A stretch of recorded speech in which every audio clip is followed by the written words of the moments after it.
Hello दोस्तों, मेरा नाम है अनिल और मैं आपके लिए लेकर आया हूँ सच्ची घटना पर आधारित स्टोरी जो मेरी खुद की बनाई हुई नहीं है। मैंने अपने पूर्वजों से सुनी और मेरे पूर्वजों ने उनके पूर्वजों से सुनी, जो सच्ची घटना पर आधारित है। सच है सब कुछ, जिसके आवेश हमें आज भी मिलते हैं, जो चीजें हो चुकी है और वो चीजें सही है। दोस्तों, अगर आप भी ऐसी स्टोरी सुनने में इंटरेस्टेड हो तो चैनल को सब्सक्राइब और वीडियो को लाइक कर दीजिएगा। मैं आपके लिए आगे भी ऐसी वीडियो लाता रहूंगा।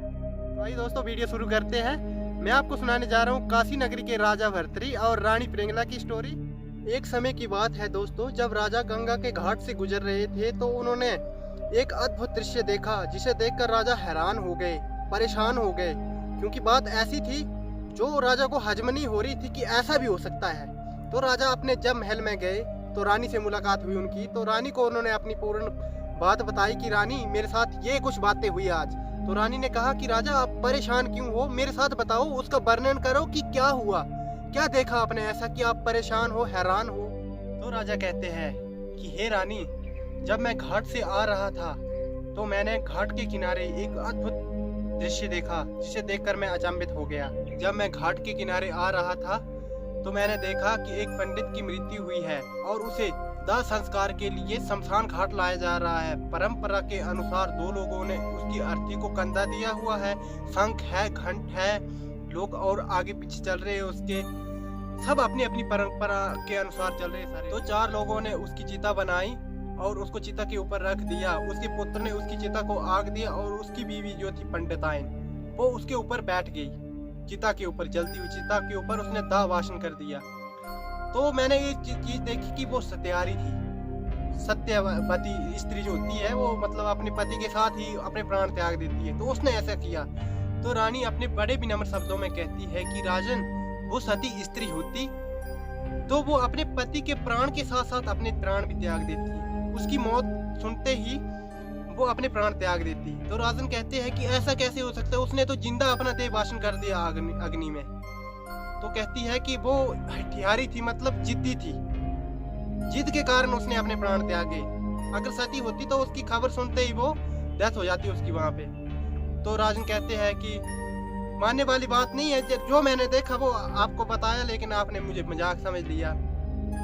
वो राजा को बात अच्छी नहीं लगी कि मेरी बात का मजाक बना दिया। वो बोल रही कि सती नहीं थी, अगर वो सती नहीं होती तो कैसे कोई कर सकता है। तो राजा ने इस बात की आजमाइश करने के लिए एक दिन ऐसी योजना बनाई, जो मतलब होता है कि नहीं, परखना है किसी चीज को, अच्छे से परखना है कि वो चीज सही है या नहीं है। वो कहता है अगर रानी सत्यारी है तो इसके ऊपर क्या फर्क पड़ता है, मैं टेस्ट करना चाहूंगा उसके ऊपर, चेक करना चाहूंगा उसको कि वो क्या करती है। एक दिन वो शिकार पे गए थे, शिकार पे उसके वजीर जो होते हैं राजा के, वो भी गए थे, मंत्री वगैरह, उनको वजीर ही कहते हैं। तो उसको बताया कि भाई मेरे कपड़े ले जा, खून में रंग के, जानवर का खून लिया उसने, अपने कपड़े रंग के दे दिए कि रानी को बोलना कि राजा की डेथ हो गई। ऐसे ऐसे हारन शिकार करते करते जानवर ने उसके ऊपर अटैक किया और उसकी डेथ हो गई। तो वहां पे गया वो।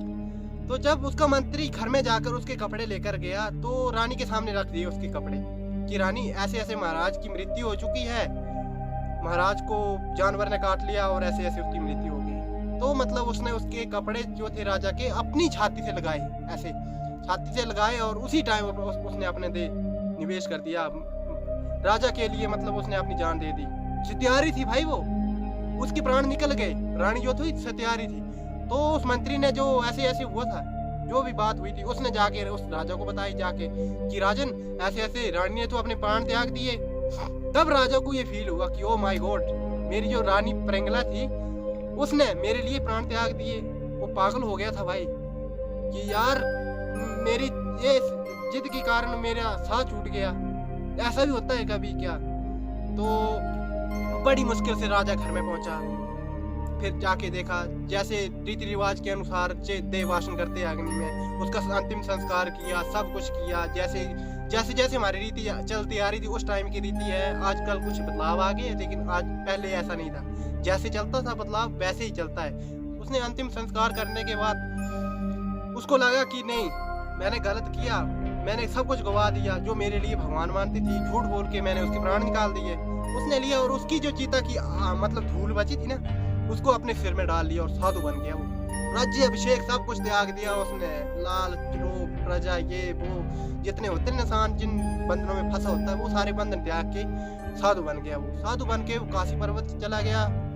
कहते हैं कि गुरु गोरखनाथ ने अपना चेला बनाया था उस टाइम, गुरु गोरखनाथ की टाइम की बात चल रही है। तो उसको चेला बनाया तो उसको ऐसी दक्षिणा दी कि हाँ भाई तू ऐसा बन जा। भक्ति की भी उसने, मतलब कहते हैं कि भक्ति की, उस भक्ति का फल उसको आज तक मिला है। कहते हैं कि राजा जो भर्तृ है वो उनकी डेथ नहीं हुई आज तक।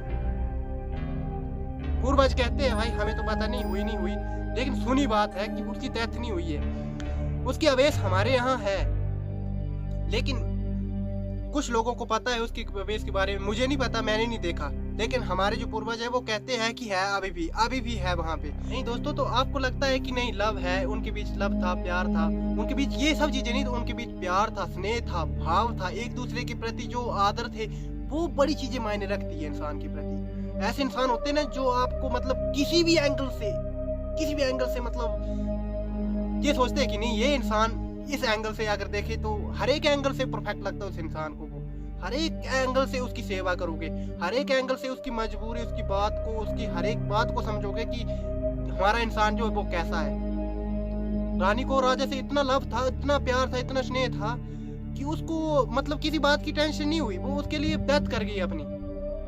लेकिन राजा को इस बात का विश्वास नहीं था कि रानी उससे प्यार करती है या सती है या सावित्री है, तभी तो उसने उसकी परीक्षा ली ना। कई बार ऐसा होता है कि ज्यादा परीक्षा लेते हैं हम, ज्यादा परीक्षा भी हमें उस इंसान से दूर कर देती है जिससे हम ज्यादा प्यार करते हैं ना। अगर उसकी ज्यादा परीक्षा लेने लग जाएंगे तो वो अपनी परीक्षा में खुद को खो देगा या आपको खो देगा। राजा ने क्या किया, उसने तो राजा के लिए खो दिया अपने आप को। ये सब होने के बाद राजा भर्तृ ने गुरु गोरखनाथ को गुरु पाके उसकी भक्ति में लीन हो गए। जो गुरु गोरखनाथ ने उसको रास्ता दिखाया था उस रास्ते पे चल पड़े, क्योंकि उसके पास अब खोने के लिए कुछ बचा नहीं था। जो भी था बस उसके प्यार में ही था, उसने तो सब कुछ खो दिया। उसको लालच, मुंह माया सबसे नफरत हो गई थी चीजों से कि नहीं यार उसका जो था वो तो चला गया, अब क्या करेगा वो। उसके बाद क्या हुआ कि भक्ति में लीन हो गया। कुछ टाइम उसने भक्ति बिताई वहाँ पे। फिर बात हुई उसी की फैमिली में, जैसे होता ना कि कोई हमें पूर्वजों से देन मिली होती है, तो उसकी फैमिली में उसकी सिस्टर का जो बेटा था उसका भांजा, और उसका नाम था राजा गोपीचंद। वो था चाइना राज्य का राजा था, वो चाइना राज्य का। तो उसके साथ भी कुछ ऐसी घटना घटी। ये घटना मैं आपको अगली स्टोरी में बताऊंगा, जो हमारा पार्ट 2 होगा स्टोरी में, क्योंकि इंटरेस्ट खत्म हो जाएगा। एक स्टोरी के साथ साथ दूसरी स्टोरी को जोड़ना ठीक नहीं होगा। इन्होंने दोनों ने इकट्ठे होकर भक्ति की थी गुरु गोरखनाथ के साथ। फिर क्या होगा मैं आपको इसकी अवेश भी बताऊंगा कि कहाँ पे मिलेंगे आपको, इसकी पूरी स्टोरी क्या अंत भी बताऊंगा। मुझे लगता है कि अगर आपको अच्छी लगती है स्टोरी तो आप जरूर सुनोगे, इसके ऊपर जरूर थोड़ी बहुत चर्चा करोगे अपने फ्रेंड्स से, अपनी फैमिली में। आपकी फैमिली में ही बड़े होंगे, ऐसी बात नहीं है, पूर्वज होंगे, सबकी फैमिली मम्मी पापा होते हैं, उनको भी कुछ अवेश उनके पता होगा कि ये राजा भर्तृ सही है या गलत है। लड़का बता रहा है तो ऐसे ये किसी की बात सुन ली, यूट्यूब पे तो बहुत आते हैं ऐसे, तो आपको बताएंगे, ऐसे बना देंगे स्टोरी, मूवी लिख दिया जाएगी। लेकिन जो सच्ची बात है उसको लेकर आए ना, हम आपको बता रहे हैं। उतना तो जितना नॉलेज हमें हमारे पूर्वजों ने बताया उतना तो हम आपको बता रहे हैं। अगर आपको पास ऐसी कोई स्टोरी है तो कमेंट में जरूर बताइए, हम आपका साथ देंगे या आप हमारा साथ दीजिए। कमेंट जरूर करना कि आपको कैसी लगी स्टोरी। अच्छी लगी हो तो अच्छे कमेंट आएंगे, बुरी लगी होगी तो उसमें भी हमारी वो है ना कि क्या बता हम झूठी बता रहे हैं, लोगों को ऐसा लग रहा है कि ये झूठी स्टोरी है, तो वो बात भी मानने वाली होगी। और बाकी आपका टाइम वेस्ट ना करते हुए जरूर करें, वीडियो को जरूर देखें। अगली वीडियो अगर आपको यही इंटरेस्ट लगी है तो अगली वीडियो भी आप देखने में इंटरेस्ट जरूर होगी। तब तक के लिए आपको बाय बाय, मिलता हूँ।